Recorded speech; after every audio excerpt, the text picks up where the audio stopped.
Patuloy po na paglapit ng kalupaan itong si Bagyong Wilma at huling namataan po as of 10 in the morning sa coastal waters na po ng bayan ng Sulat sa may Eastern Samar. Taglay pa rin ito ang hangin na 45 kilometers per hour, nasa tropical depression category or mahinang bagyo at may pagbugso hanggang 55 kilometers per hour at mabagal pa rin itong kumikilos pakanluran towards the coastal waters nga of Eastern Samar at unti-unting umaangat palapit dito sa may eastern coast ng Northern Samar. Base sa ating latest satellite animation, kung mapapansin po natin, nasa itaas na bahagi ng bagyo yung makakapal na mga kaulapan. So yung ating mga kababayan, somewhere dito sa may southern portion ng Eastern Samar, Leyte, Southern Leyte, and some portions pa of Central Visayas, kapansin-pansin po na minsan nagpapakita naman ng haring araw pero pabugso-bugso rin po yung hangin dahil nga po sa direktang epekto nitong si Bagyong Wilma. Sa may Northern Samar naman, sa may Sorsogon at Masbate, paminsan-minsan malalakas po yung mga pag-ulan doon. Epekto nitong Bagyong Wilma, mag-ingat na sa ngayon sa banta ng mga pagbaha at pagguho ng lupa dahil magiging mabagal ang takbo nitong bagyo. Habang dito naman sa natitirang bahagi ng Bicol Region, sa may Quezon, maging dito rin po sa may Marinduque, Romblon at hilagang bahagi ng Panay Island, madalas na yung mga pag-ulan po, mga light to moderate with at times heavy rains at posibleng lumakas pa yan hanggang mamayang gabi. Yan po ay epekto ng shear line o yung banggaan ng malamig na amihan at ng mainit na easterlies. So pag nagbabanggaan itong malamig na hangin at mainit na hangin, ang tendency may mga makakapal na mga kaulapan at yun yung shear line na siya nagdadala rin po ng malalakas na mga pag-ulan. Sa ngayon yung amihan natin or northeast monsoon, nagdadala rin po ng maulap na kalangitan dito sa may eastern sections of northern and central Luzon. So yung Cagayan Valley, Cordillera Region, Aurora, madalas yung makulimlim na panahon. Sasamahan din yan ng may kalamigang panahon lalo na po sa madaling araw at meron lamang mga light to moderate rains nga. Yung mga hindi natin nabanggit na areas dito sa may Luzon, kabilang po ang Metro Manila, partly cloudy to cloudy skies pa rin at may tsansa lamang ng pulupulo at may hinang pag-ulan. Sa Mindanao, itong portions po ng Caraga Region, Northern Mindanao, Zamboanga Peninsula, may mga kalat-kalat na ulan pero hindi naman po yan tuloy-tuloy, no? At hindi rin naman kalakasan, epekto rin itong si Bagyong Wilma at fair weather conditions naman sa may southern parts pa of Mindanao, sasamahan lamang ng mga pulupulong pag-ulan. At base sa ating latest satellite animation, wala naman tayong namamataan po na panibagong low pressure area or bagyo na susunod itong kay Bagyong Wilma. Sa susunod po yan na linggo. Base sa pinakahuling track ng Pag-asa, inaasahan nga po sa susunod na 2 araw or hanggang bukas, magiging mabagal ang pagkilos ng bagyo. Yung landfall niya, most likely dito po sa may Eastern Samar, pero umaangat nga ng bahagya. No? Posible rin tumama dun sa may eastern part of Northern Samar. Regardless, within the next 24 hours, kikilos ang bagyo dito sa may Eastern Visayas ng napakabagal, mabababad po sa malakas na pag-ulan ng ating mga kababayan po doon, maging dito rin sa may Bicol Region dahil pa rin sa shear line. Inaasahang kikilos ang bagyo westward, so pagsapit bukas ng gabi, nakalampas na ito ng Panay Island at nasa may Sulusi na. Bukas ng gabi hanggang sa Monday ng umaga, kikilos ang bagyo dito sa mahilagang bahagi po ng Palawan at pagsapit ng Monday ng tanghali hanggang sa may Tuesday na umaga po, ito yung nasa may West Philippines din na at lalabas po ng ating area of responsibility Tuesday ng umaga. In terms of intensity, nakikita natin na magiging mahina pa rin po itong bagyo na ito. No? Malaking factor sa kanyang pagiging tropical depression lamang ay yung pagpasok nga po ng malamig at tuyong hangin. So nandyan yung factor kung saan napipigilan talaga yung paglakas niya bilang isang storm or typhoon at maging super typhoon. And climatologically, no, kapag ang mga bagyo ay tumatama sa ating mga kalupaan at kapag mas maraming lupa ang tinatamaan po nito, nababasag o nasisira yung kanyang sirkulasyon dahil dun sa friction effects, kaya napipigilan din yung kanyang pagganda ng ikot. No? Kaya meron tayong scenario sa ngayon or hindi natin i-rule out yung possibility na maging low pressure area po ito habang binabagtas itong Visayas base sa ating latest bulletin. Sa ngayon naman, yung lawak po ng bagyo is around 200 kilometers yung radius, so 400 kilometers po yung kanyang kabuuan. At sa ngayon, nagdadala ng mga pabugso-bugsong hangin dito sa ilang parte po ng Bicol Region, Eastern and Central Visayas. Kaya naman sa ngayon, nakataas po ang wind signal number 1 sa may Sorsogon, Masbate, Northern Samar, Eastern Samar, Samar at Biliran.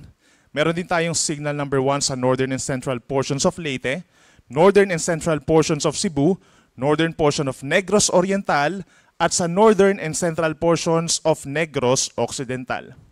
Meron din tayong signal number 1 sa Aklan, Antique, Capiz, Iloilo at Guimaras, Romblon, southern portion of Oriental Mindoro, southern portion of Occidental Mindoro, at dito rin po sa northeastern portion ng Palawan, kabilang na ang Cuyo and Calamian Group of Islands. Kapansin-pansin po no, na tinanggal na natin yung mga wind signals dito sa may Surigao Provinces, Dinagat Islands, Southern Leyte, dito sa may southern tip ng Leyte Province, maging sa buong Bohol, tinanggal na po natin yung wind signal number 1, southern portion of Cebu, southern portions din po ng Negros Oriental, central and southern portions, at ilang bahagi pa ng Central Negros Occidental. Yan po ay dahil dun sa liit nung diameter o yung lawak ng bagyo, yung radius niya dun sa ilalim na bahagi ng bagyo. Pero sa itaas na bahagi, mas malawak, kaya mas nararamdaman po yung mga pabugso-bugsong hangin dito sa may areas na merong signal number 1. Para din sa ating mga naglalayag po ng mga kababayan, kapag po meron tayong wind signal, para po sa inyong para rin sa inyong safety, ay pagbabawalan muna kayo na pumalaot. Pero the moment po na matanggal yung inyong mga wind signals, pakipag-coordinate po sa inyong mga local coast guards po for possible resumption ng inyong mga sea travels. At para naman sa ibang lugar, dito sa ating bansa, meron din pong epekto yung outer portion itong si Bagyong Wilma at yung malakas na amihan, magdadala rin ito ng pabugso-bugsong hangin. Ngayon at bukas, halos buong Luzon. Meron din mga gusty conditions, gayon din ang buong Visayas at Zamboanga Peninsula kapag kayo ay walang wind signal. Samantala, pagsapit ng Lunes, most of Luzon pa rin po, except kung magkakaroon ng wind signal dito sa may Palawan, asahan pa rin yung pabugso-bugsong hangin dulot ng habagat.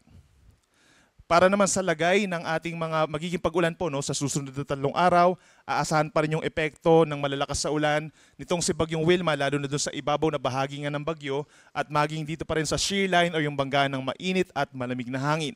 Asahan yung 100 to 200 mm sa dami ng ulan within 24 hours or hanggang bukas ng tanghali sa may Northern Samar, Sorsogon, Masbate at Romblon. Yan po ay dahil kay Bagyong Wilma.